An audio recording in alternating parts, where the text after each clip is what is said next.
یکی دو کلاچینی دوستان که بسیار هم زیاد است. این کل دوباره لپیاده رو بریم که باز خار نشین شما بگوین لپیاده رو نرفتی دوباره سرک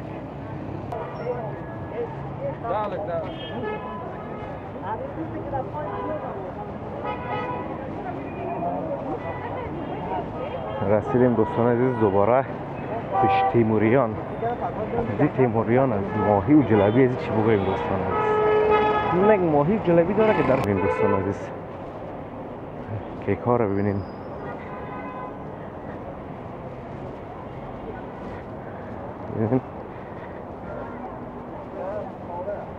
واو چی نیست که جا پیدا نشد دوستان. چه قسم کلچه بگوین که اینجا نیست. قلعه نجار دوستان عزیز نامزد هست در سلام و درود مسار تمام شما عزیزان. انشالله که خوب صحتمند باشین دوستان عزیز. کادرم الان است بین تاول میان روی سرک ببینیم باز دوباره ما تو پیاده رو میریم. این دوستان عزیز فنارا رو ببینیم. یکی دو کلاچینی دوستان که بسیار هم زیاد است. این کل دوباره لپیاده رو بریم که باز خار نشین شما بگوین لپیاده رو نرفتی دوباره سرک رفتی.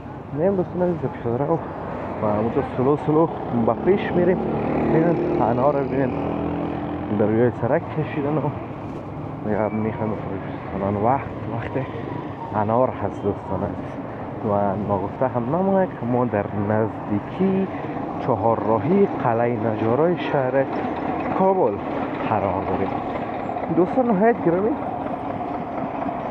ما در اینترنت زیاد جستجو کردم، تمام سایت ها را پالیدم، صفحات فیسبوک و همشه، اما تاریخچه از قلعه نجارا نبود که چرا نام از اینجا قلعه نجارا گذاشته شد. این حال دیگه از شما بزرگا و کسایی که این باره معلومات دارن میخوایم بپرسیم که در این مورد معلومات دارین که اساس از این نام و چرا این نام برای قلعه نجارا گذاشته شد چی بود، بر ما در بخش کامنت دوستان عزیز بنویسین. این سرکار دوستان عزیز میره طرف لیسه مریم که این تبیر بار است. بریم دوستان عزیز سلو پیش. این طرف میوه فروشی ها رو میبینیم. کلا دوستان عزیز بخش کابل طرف هتل پروان و خوجه بارا رو دیدین، از میوه بخی غنی هستن. میوه فروشی ها هست، میوه همون تو تازه همون تو خوبش کارم حواس میکنن. ببینیم همه که از آلو گرفته دوستان عزیز، آلو در وسط تابستان میباشه تا انگور و همه چیز موجود است.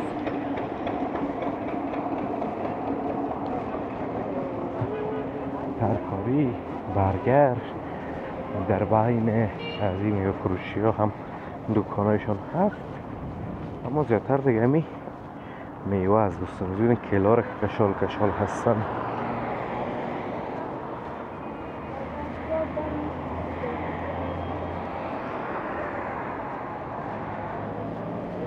ترکاری تازه، ترکاری دوستان عزیز زمستان و وقت خزان دیگه کمی گلپی میایه، ترکاری فروشی رو رنگ رویش به خراب میکنه. میره با هر کنین که خراب میکنه، همون دیزاینش این از بین میبره. این طرف هم مرکز تجارتی احمدیار در دوستان عزیز در تصمیم میبینیم که هم بلاک های مسکونی داره، هم دفتر هاست و دفتر های سیاحتی دیگه زیادتر هست. از چهارراهی قلعه نجارای شهر کابل که ما بیربار همیشگی خوره داشته و داره.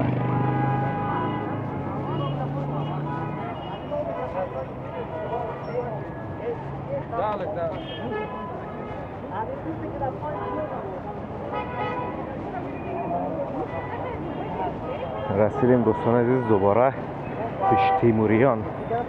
از تیموریان از ماهی و جلبی از چی بگویم دوستان عزیز؟ یک ماهی جلبی داره که در هیچ جای کابل با او فرمول که یا پخته میکنن پخته نمیشه و با او مزه‌داری که یا پخته میکنن نمیشه. دیگه راه همچنان دیربار است. ما هم از سرک کوشش داریم بگذاریم. چهارراهی ما کم کم بند شده، ترافیک‌ها برآمدن که اصلاح کنن. تیموریان رو بینیم، این هم چهارراهی قلعه نجارای دوستان عزیز کابل. این که از شیرینی فروشی ها و کبابی های این طرف همچنان دیدن داشته باشیم دوستان عزیز که شیرینی و کبابش دیگه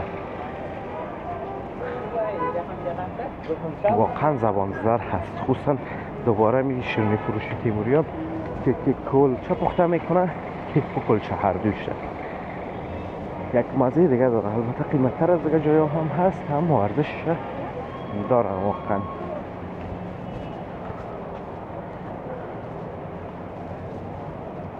اون تیموریان رستوران، این رستوران تیموریان دوستان عزیز تازه افتتاح شده، تازه هنوز افتتاح نشده، در حال باز جور شدن است. خدا کنه که مثل این ماهی و جلای پزی و شیرینی فروش یک رستوران تاپ باشه و از بهترین ها.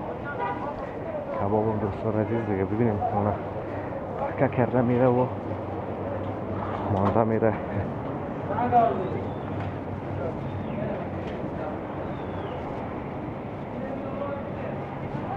طرف شیرینی فروشی هست.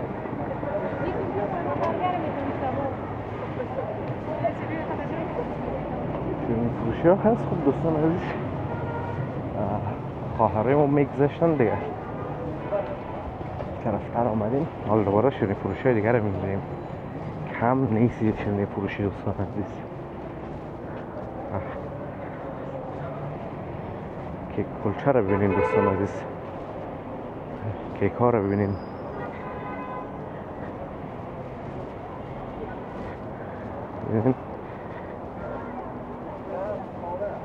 واو چی نیست که جا پیدا نشد دوستان. چه قسم کلچه بگوین که اینجا نیست. قلعه نجار دوستان عزیز نامزد هست در بین تمام منطقه های شهر کابل به خاطر از این گلسازی و گل فروشیش. طرف شاید معلوم نشه، اون طرف میبینین. بیاین که بریم اون طرف سرک دوستان عزیز که کلا نشانتان بتم.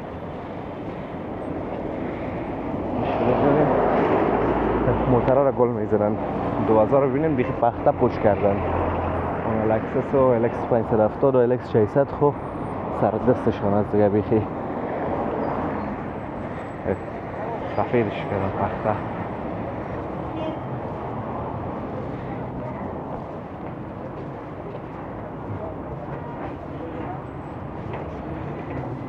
موتر الکس 600 لند کروزر الکس 570 لکسس هستن دوستان عزیز. البته گل میزنن که شو دیگه عروسی هاست، موترهای عروس هستن. یا میخواین که عروسی برن و عروس ها ببرن. لند کروزر ها گل زده میشه دوستان عزیز. این که از این بین سرک همه که بریم این طرف پیاده روش بند بود. دوستان عزیز لکسس الکس 600 هست. ببینیم یک بلک بسیار ساده و خوب. این موترهای اسپورت هستن، سوپر اسپورت